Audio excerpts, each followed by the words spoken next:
Halo, assalamualaikum warahmatullahi wabarakatuh. Ketemu lagi di channel Empri Setrum. Oke, teman-teman. Jadi di video kali ini saya akan share tentang tanggung jawab PLN dan konsumen, teman-teman ya, di dalam instalasi listrik. Jadi ada yang bertanya, ada keluhan bahwa MCB pembagi itu rusak, kemudian dia lapor ke PLN, kemudian petugas PLN menjawab bahwa itu bukan tanggung jawab dari PLN, teman-teman.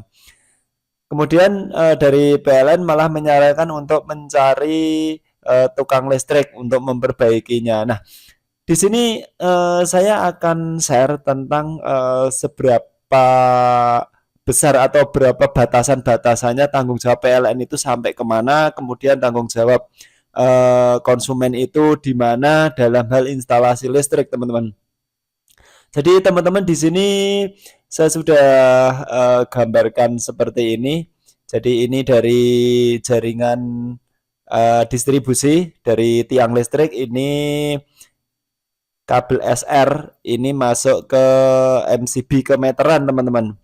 Kemudian dari meteran MCB ini keluar kabel masuk ke MCB pembagi, atau biasanya kalau nggak MCB pembagi ya box sekring biasanya itu ya, teman-teman ya.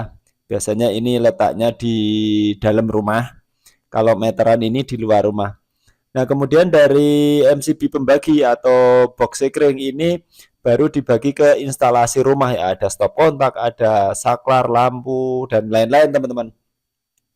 Nah, pertanyaannya adalah di mana ini batasan-batasan kewenangan PLN? Batasan kewenangan PLN dan batasan kewenangan dari konsumen atau pemilik rumah, teman-teman. Jadi di sini, teman-teman, sebenarnya batasan kewenangan PLN ini dari jaringan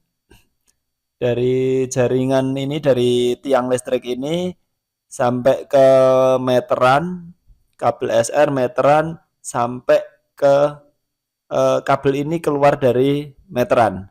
Karena kabel keluar dari meteran ini nanti disediakan untuk penyambungan ke instalasi rumah.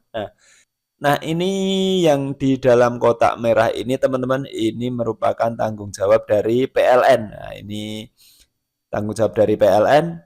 Jadi misalnya nih, teman-teman, ada kabel SR-nya ini atau kabel dari pal listrik ke meteran ini ada yang putus atau ada yang konslet ya, teman-teman lapor ke PLN, maka nanti akan diperbaiki, tidak bayar, teman-teman ya, gratis. Itu dari ini sudah merupakan tanggung jawab PLN. Atau mungkin misalnya ada di tiang listrik ini ada namanya FCO, fuse cut out, misalnya ada konslet apa-apa, ada ledakan di sini, FCO putus sehingga mati lampu semuanya, teman-teman bisa lapor ke PLN dan itu nanti akan ditangani oleh teman-teman PLN. Atau mungkin teman-teman MCB di dalam meteran ini, di MCB meteran ini rusak, misalnya tidak bisa naikkan, padahal sudah dicek tidak ada konslet, tapi ini tidak bisa naikkan, turun terus. Nah, ini kemungkinan MCB-nya rusak, teman-teman bisa lapor ke PLN, nanti akan diganti oleh teman-teman PLN gratis, tidak bayar, teman-teman ya.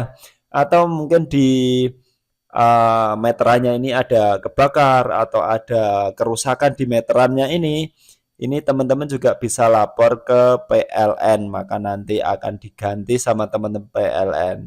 Nah, ini gratis ya, teman-teman ya, sampai ke sini, ini sampai ke meteran ini tanggung jawabnya PLN. Nah, ini jadi tanggung jawab PLN jelas ya, teman-teman ya, dari jaringan sampai batas ke meteran. Ke meteran listrik ini ada merupakan tanggung jawab PLN. Jadi ini kalau ada kerusakan atau ada kendala apa, lapor PLN gratis.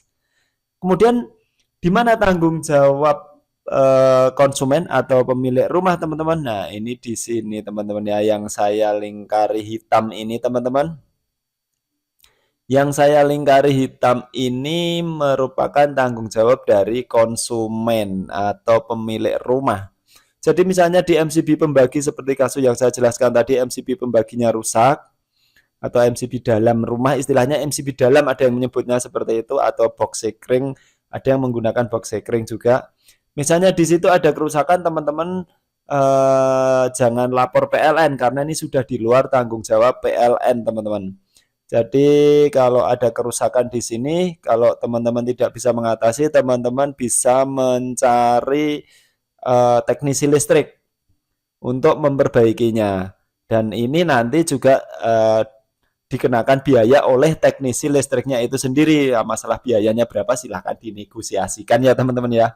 Jadi misalnya nih di MCB pembagi ini rusak atau di ada stop kontak yang rusak, saklar rusak. Nah, kalau teman-teman tidak bisa mengatasinya sendiri, teman-teman bisa mencari teknisi listrik sendiri. Jadi supaya diperbaiki. Dan kalau cari teknisi listrik yang benar-benar menguasai ya teman-teman, jangan asal-asalan karena ini listrik ini nanti kalau terjadi konslet itu bisa berbahaya, bisa mengakibatkan kebakaran, bisa mengakibatkan kesetrum dan bahaya sekali. Jadi saran saya teman-teman kalau mencari teknisi listrik ya yang benar-benar bisa, benar-benar mampu untuk menanganinya. Nah, jadi jelas ya teman-teman ya, tanggung jawab PLN yang mana, tanggung jawab konsumen yang mana, kalau kerusakannya ada di mana, teman-teman bisa mencari solusinya ke PLN atau ke teknisi listrik. Itu teman-teman ya. Jadi seperti itu teman-teman ya. Semoga bisa membantu penjelasan saya, semoga bermanfaat. Jangan lupa like dan subscribe.